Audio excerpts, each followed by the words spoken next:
Alrighty, now a while ago, quite a long time ago, shortly after I first started my channel, I made a video on advice for city people moving to the country. I felt that video was a little bit sort of exaggerated in some areas, so I made another one telling people from the city what to expect when you move to the country and how things are different. Now the first one, the reason I deleted that, when I say it was exaggerated, I included examples from the Outback and some of the shenanigans that happen in the Outback, not in just the country. And that's the reason I deleted it, because it was exaggerated, but it wasn't untrue. It was just, I used stories of what happened in the Outback, not what happened in the country. Now you've got to understand a few things. Here there is the city, then there is the country, which I am in now. Then there is the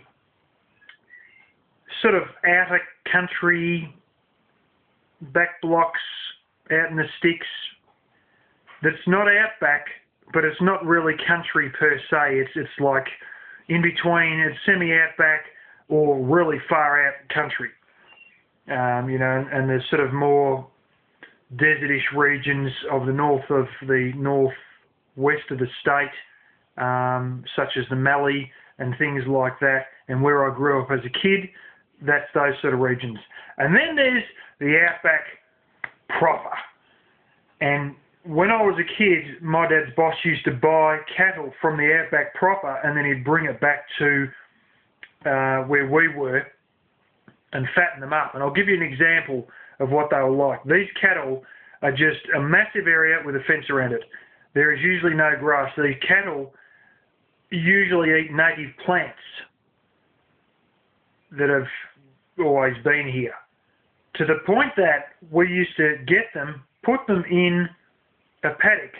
There would be grass up to my knees, and they would sit there for 3 days starving, basically, not eat anything. And you know what? They'd never seen grass. They didn't realise you could eat grass. All the trees in the place, they just stripped the bejesus out of them. Any native plants, they'd strip the hell out of them too. And we had a few paddocks that still were uncleared and had a whole heap of native plants. And we used to stick them in those paddocks with a small amount of that stuff. They'd strip the hell out of that, and then they sort of would meander around. And then they'd realise they could eat the grass, and then they'd get on and eat the grass. But they'd starve themselves for a few days because they hadn't seen grass, and so they wouldn't eat it. They had seen spinifex, but not normal sort of, you know, wide enough leafed grass. They just wouldn't know what it was, and they'd starve themselves a bit before they would try to eat it, and then when they realised they could eat it, then they'd be fine. That's the Outback. That's your Crocodile Dundee sort of areas. Not quite as plain as it shows in the early parts of the movie, where the girl's in the chopper, and it's just nothing, and there's just trees around the thing. I mean, you know, some of these areas, you know, they've got light amounts of, you know, what we call scrub, which is, and where I used to be as a kid, it was like this, miles and miles and miles of small native plants, and they're probably no more than about a foot and a half tall. You know, and some of these areas are sort of partly desert, partly that, and then trees as well in the Outback proper. But in the Outback proper, I'll just call it the Outback from now on. In the Outback, things are different, very different. The society structure is quite different. Yeah, some city people go there for holidays, and then, you know, even back in the 80s and that, you know, find out a couple of things the hard way. First of all, the fuel station is usually, like the gas station, is usually owned by the person who owns the station. Second of all, half the time you're actually travelling through land that is actually somebody's farm. And these roads can quite often, not all the time, but sometimes are made by them. and you're actually travelling on their road in their property, even though it's sort of a public road. You know, some of them, they make parts of it, or they make shortcuts, you know, themselves. And it's sort of, some of them are government owned, but it's sort of a bit iffy in some places, and some of them are literally taken care of by the person who owns the station, which is basically the station equals ranch, equals giant farm, which is just, the middle of nowhere with a big fence around it. And they got watering points for the cattle, but they sort of have a yearly roundup and muster these things every year. You know, and there's things that are a year old, never seen a human before, you know. That's just the way it is. But the society out there, the very few people that do live out there, it's very different. Now, if you turn up at the gas station that's owned by this station owner and you say anything a bit sarcastic or whatever, they may just say, okay, that's it, smart ass, and just not fill it up for you. Now, there's one bloke who, often enough, they have a small pub there. There's one person who went into one of these small pubs and they said, you know, what's the sign there say to him? And it said, no shirt, no shoes, no service. And they said, you know, they just walked straight in and said, I want some fuel, you know, and you know, is anyone going to come fill my car up? And they said, well, what's the sign there say? And he goes, I have a beer too. And they go, what's the sign say? You know, and he looks at the sign and reads, and he goes, up your beer. And then he walks back out to his car and then just sits out there expecting they're going to come out and fuel his car up. You know, and no, they didn't. And they went into the joint and they said, well, you're going to come and fill my car up. I've been sitting out there for half an hour. And they said, well, we asked the boss, should we fill your car up? And he said, nah, you can, you know, shove your fuel where it fits.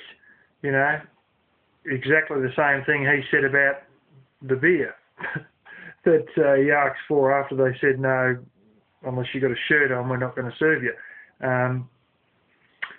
And, you know, he just thought, what am I going to do? So he sat there the whole rest of the day, slept there that night, and woke up the next morning, and he knew what he had to do. He had to apologise, and he apologised. And he said, look, I'm terribly sorry for the way I acted. It was terrible for me to blah, blah, blah. Went and apologised to him, and now could I please have some fuel because I don't have enough to get to the next place. Oh, no worries. We love helping nice people. No worries. So they went out there, they filled his tank right at the top. Yep. Paid the money. Okay, see you later, mate. That's the thing. They realise out there that you have got no other option, that you're going to kiss their ass. So if you're not nice, they will just not fill your car up with fuel. They will just tell you, piss off and just leave you to die out there until you apologise. So you've got to be nice to people.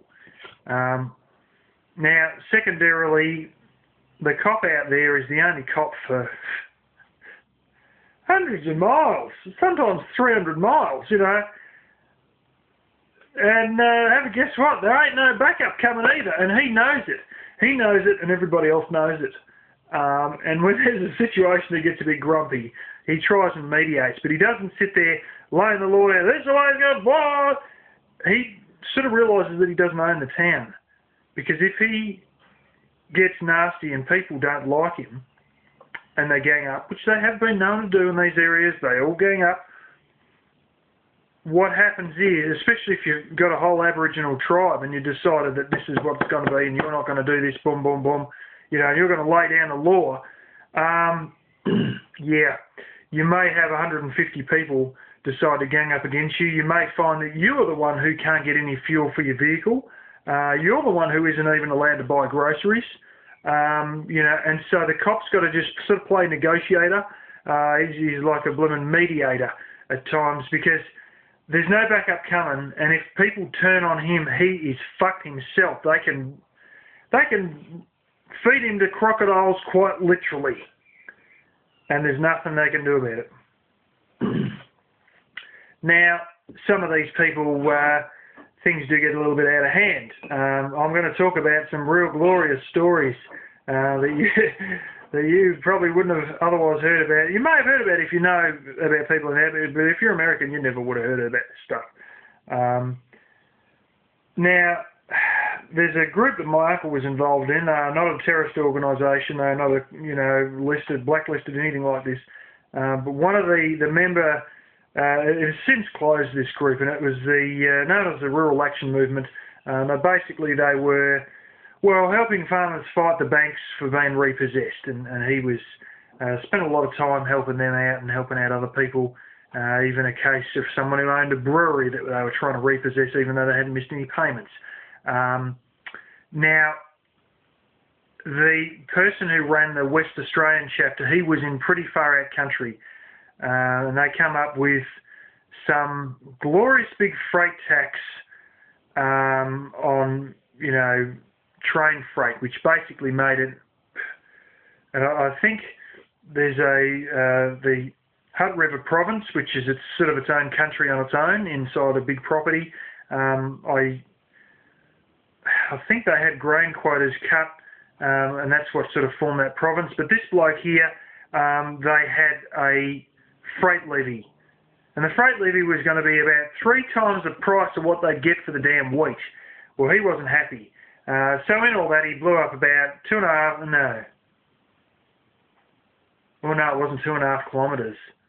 No, it was about 7 kilometres of train line. I mean, him and his son went down to these train lines and they blew them out with explosives. They just blew the shit out of them. And just a couple of miles, can't really remember. It might have been like 2 miles, 3 kilometres. Could have been as many as 7 kilometres, which is, about, 3 miles, something like that. But anyway, he blew some train lines out good and proper. Things sort of, another place, where the friggin' hell was it? Somewhere way up, I forget the name of it. It's a big mining place that's been up there. Somewhere up past there's another town. Somebody didn't like a courtroom decision. No, they didn't like the cops. And they blew the absolute shit out of the police station, and the courtroom was next door, and all the plaster cracked and all that in the courtroom, and all the blooming ornate blooming plaster bits and pieces, little bits were falling off, and there's dust going all through the joints, and they absolutely blew the cop station to the friggin' ground. I mean, they just blew the shit out of it, to the point that it, damaged parts of the walls of all that of the, cracked all the walls. The drywall in the courtroom.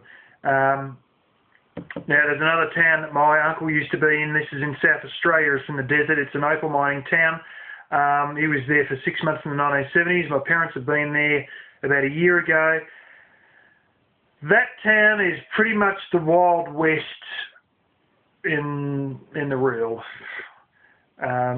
It's nice during the day. It's fine during the day, generally speaking. There's tourists there and all that.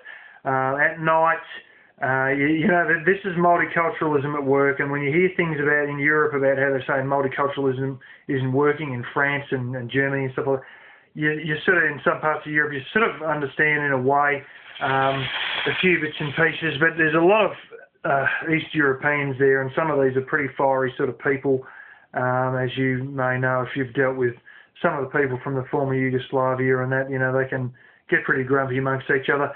But this town, one of its prized things that it goes on about is there's 45 different nationalities. 45 different countries that people have come from that make up the one town. Well, they had the police station blown up at least twice because they're on the 3rd police station now. The government there, the state government, basically got sick of rebuilding them. And they said, well, if we're going to build a bloody 3rd one, we've got to make sure it's got to hold up. Now, it's a mining town. Explosives are very easily available in this mining town, quite easily available. And quite simply, it's a bomb-proof concrete bunker with great big curved sides, a massive, big, heavy front door. It's a bomb-proof building. It's like a bloody bunker.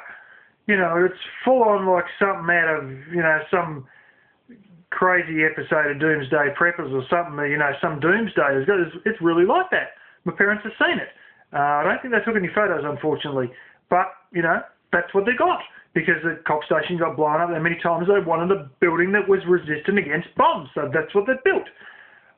You know, and, you know, there's some glorious blooming stories that go on out in these places that, you know, there's a book I've read bits of called, what do they call it?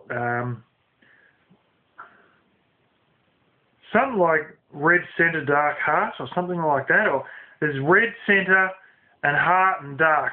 They're the words they use in the title of this book. But it talks about some of the people who turn a bit crazy and end up, you know, killing people and whatnot in these far out areas because, as my parents put it in Cooper Pedy, you can tell there's a few people there that have been out in the desert for a little bit too long. You know, they sort of lose touch with the rest of society and they go a bit funny in their own way sort of thing. Or I don't know, some people say it's troppo, it's a bit too much heat gets to them or something, but I think it's basically they're disconnected from the rest of society and they sort of might, you know, be a little bit sort of loners, get a bit eccentric in their own way. You know, like there's just not enough interaction with the rest of the outside world, basically. Now, if you watch the movie Red Dog there, they have, there's a movie called Red Dog. It goes for quite a while. I quite liked it. It's based on a mining town in the Pilbara region, the Hamersley Ranges region or something. Anyway, they got tons of iron mines up there, iron ore mines. They had an island there they mined the crap out of, and you can get a, what's his name, 2 rocks from this island. There's such a high content that you can get 2 rocks from this island, get your arc welder out, not a MIG welder or anything, just a normal old arc welder, and just weld the 2 rocks together. That's an island in the sea. But, you know, there's iron ore all in these places. My father worked in one that's now been emptied out called Shea Gap, setting up roadworks, the roads that led to where the mine was. And, you know, some of these people, they see all this stuff and they say, wouldn't they be better, instead of having these big semis out there, to go and, you know, drag it out by train freight? You get some of the maps out and you work out where something's going through. You have a look at some of these places and train freight, it's just not realistic. You're thousands of miles from anything. Oh yeah, but if they took it by train, it'd blah, blah, blah. No, there's no one out there. Go and look at a map. Northern Territory, which is essentially a state, but it's referred to as a territory. There's 2 territories, Australian Capital Territory and Northern Territory. That place has so few people that they don't have enough money there to fund the roads and all that, so it's actually federally funded. The whole lot is pretty much taken care of by federal money. You have a look at the size of it. You get out a map and you look at it. It is massive. I mean, it may easily be a third the size of the United States. There is 200,000 people in that whole area. A third the size of the United States or something like that, I'm not quite sure, but you get out a map, you look at the states, and Northern Territory, it's the one right up the blooming top, it's got Darwin there, it is a third the size, not a third, it only has 200,000 people, you know, and it's quite possibly a third the size of the United States. These people, there's nothing in these areas. It's not worthwhile building a train. They can't even fund the roads without federal money. There's nothing out there, you know. You know, there's a handful of people out in these areas. But if you watch that movie Red Dog, you know, that gives you a good idea of what happens to smartasses in these areas. Now, what happens to smartasses is basically the law of the jungle. The whole town is liable to gang up against you, as they do in that movie. The entire town can turn up and say, we've had enough of your shit, we want you to leave. And that may be literally the words you hear. You know, troublemakers who stir up a lot of grief, you know, cause trouble between people, you know what I mean, shit stirrers who just like to give everybody crap, who just like to, they just can't be nice about things, they can't be reasonable, they're just pricks.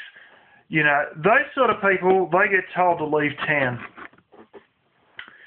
And some of them, in their crazy arrogantness, don't, or they do, and then they come back a few weeks later or something like that. And, you know,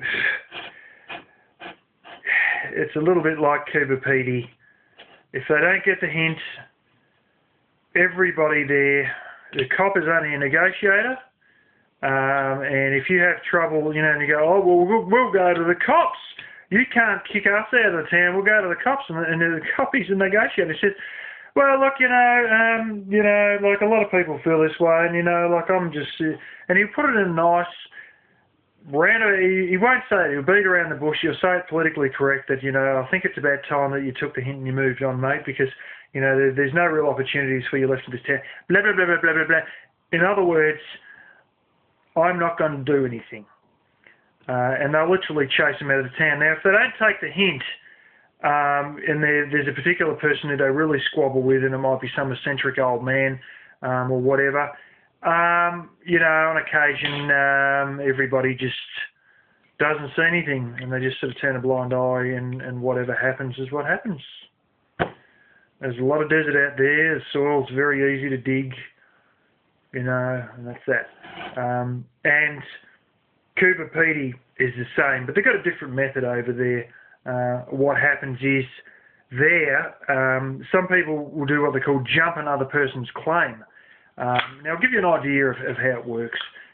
Basically, you can put up a claim, but you can live on that claim, but you got to work on that claim a certain amount of hours a week. I mean, they're pretty fussy. You got to pretty much, you know, put in your 38 hours or your 32 or something, you know, or just get off it. You know, if you're not serious, drop it. You know, and after, you know, there's a pretty simple set of rules about it all. I'm not complete. I used to know a bit more about it, but I've sort of forgotten most of it now. You know, and if you go there, they'll tell you these set of rules. But you can't jump somebody else's. In other words, you can't hijack someone else's, basically. And, you know, some people do, and they have a good argy-bargy about it. And if a person's sort of renowned for doing it quite a number of times before or whatever, you know, things may turn from bad to real bad for them. I'll give you an idea of the money to be made. Now, my uncle had a place that he dug out, and he ended up using, you know, dug a few little extra bits, and they can usually dig them with a tunnelling machine thing they've got. It's sort of a little thing they engineer up. Anyway, they go and dig out houses with these. Oh, what do they want to do? Well, it's bloody 122 Fahrenheit or something like it. It's seriously hot. It gets up to 50 degrees Celsius. But under the ground, it is always, what is it, like 77, 78 degrees Fahrenheit? You know, about 25 degrees Celsius under the ground. So they build a little thing, you know, under there. Anyway, my uncle ended up leaving, and he sort of made a deal with someone, or sort of on-sold it to someone that, you know, you were going to take it over. Anyway, I think he just, you know, handed him, you know, got for peanuts just enough money to bloom and basically cover any paperwork or whatever, or just, you know, enough money to buy him fuel to get home, or, you know, it wasn't a great deal of money. Nice bit of money just to make everybody happy. Anyway, he ended up, and now this is 1970s. The bloke, the uncle dug all this stuff out. Oh, I got a bit of money, but he didn't really get anywhere. Dug all this stuff out, dug out a little bedroom for himself and a little kitchen. And that was that. Now it's a bit of a flop. So anyway, he sold it to this bloke. This bloke thought, well, yeah, his bed's out of the way and all that. Oh, I reckon we'll give this a shot here. So they decided to give his bedroom a shot. From his bedroom wall, just above the head of his bed, 4 feet in, or 6 foot in or something like that, they pulled out $80,000 worth. I mean, you could have bought 4 or 5 houses in suburbia with that money at the time, possibly even more, probably, I don't know. What I do know is back then you could buy a brand new Valiant Charger for $3,300. They got about $80,000 worth or something like that in the first few metres. Holy hell. You know, there's some big money if you strike it rich. Used to be. People have lost interest in opal. Opal really doesn't sell very well at all, and the prices are just pretty flat now, which is why they're relying a lot on tourism. But, you know, at that time, there was a lot of money to be made. Now, people who jump claims, they've got a different trick. Basically, tie it up, throw it in the bottom of an old claim that's got nothing that's worth having. Not the murderer's claim, no way. Some other old claim that somebody's dug in, there's nothing there, has been sitting there with an open hole for, you know, they have quite a few people accidentally fall in these holes.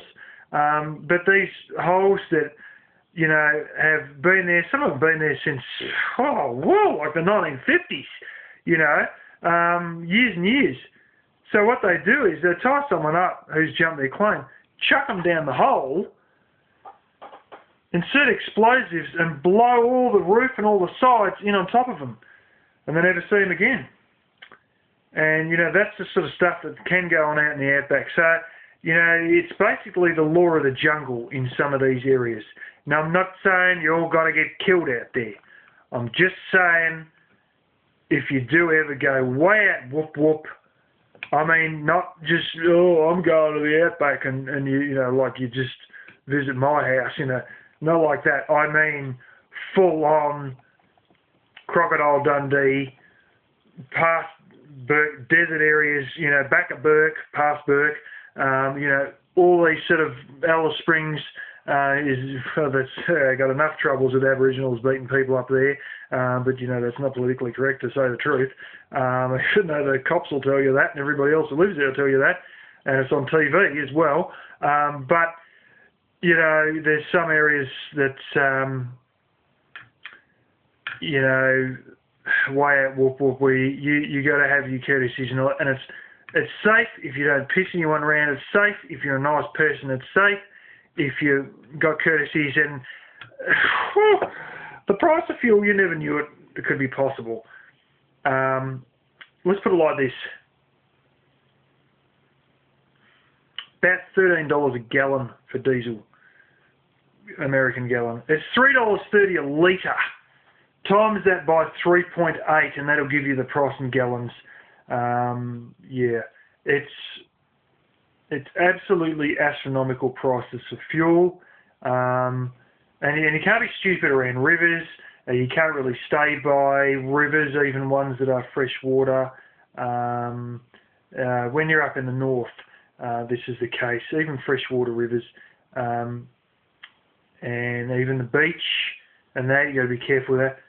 Bloody crocodiles, the bastards grab you in the tank, and they pull the tent and the whole lot in, and then they start on the death roll. That's where they roll. And I've seen video of some bloke's arm being broken in 5 places in about 2 seconds because they were trying to, you know, these aren't alligators, you know, they're for real. But I sort of mentioned that in the other video. They're trying to get this thing, and the bastard got hold of his hand and went to death roll. You know, they go to death roll sometimes when they're still on land, you know. But if they pull you in the water, then they do the death roll. Breaks all your bones and probably gets all the air out of your lungs, and then you're fucked, and they'll eat you. You know, they might eat half of you, and then the other half will just go floating down the river. But that's what happened to someone who 3 friends went down to this river in the Northern Territory. One friend jumped in, bang, woof, and then the other 2 were still, you know, getting changed or whatever. And they come out, where's he gone? I don't know. And they're about to jump in the water, and they're on the water's edge, and they've seen the top part, the torso, I mean, basically his rib cage up of their mate just float to the surface. And they friggin' near shit themselves. And then the bastard come out of the water and try to get them. And the only option they had was to go up the tree. And then the bastard sat in the water for 2 days, waiting for them to come out of the tree, because it knew they had to come down for water or food or whatever, just to escape it, basically. And it was waiting, sitting there day and night for 2 days, waiting for them to come out the tree, until somebody said, we haven't seen these people for a couple of days. You've always got to leave notes with everybody and call if it's, leave messages with, you know, or just tell somebody, you know, or satellite phone, make a call to your relatives, or, you know, to the next cop station, or I'm going to be in this place for a certain amount of time. You know, and they realised these guys had been disappeared for 2 days, and they said, well, they're supposed to be back by that night, and we haven't seen them that night, but it's still 2 days later. They went out and they found them half, you know, really dying for water. and this bastard croc's still waiting for them to eat them. So you got to be careful with those bastards, because it's not just the if you piss the people around, you might get away with a bloody good apology. If you're really an asshole, you might not get away with that. But there's one thing for certain: the crocs, there's no rules with crocs. There's no rules with crocs. They don't have to answer to anybody except their stomach. So yeah, that's a few things on the law of the jungle in the outback, and don't worry about it. You'll be fine. Just don't be an arsehole, and that's the outback for you.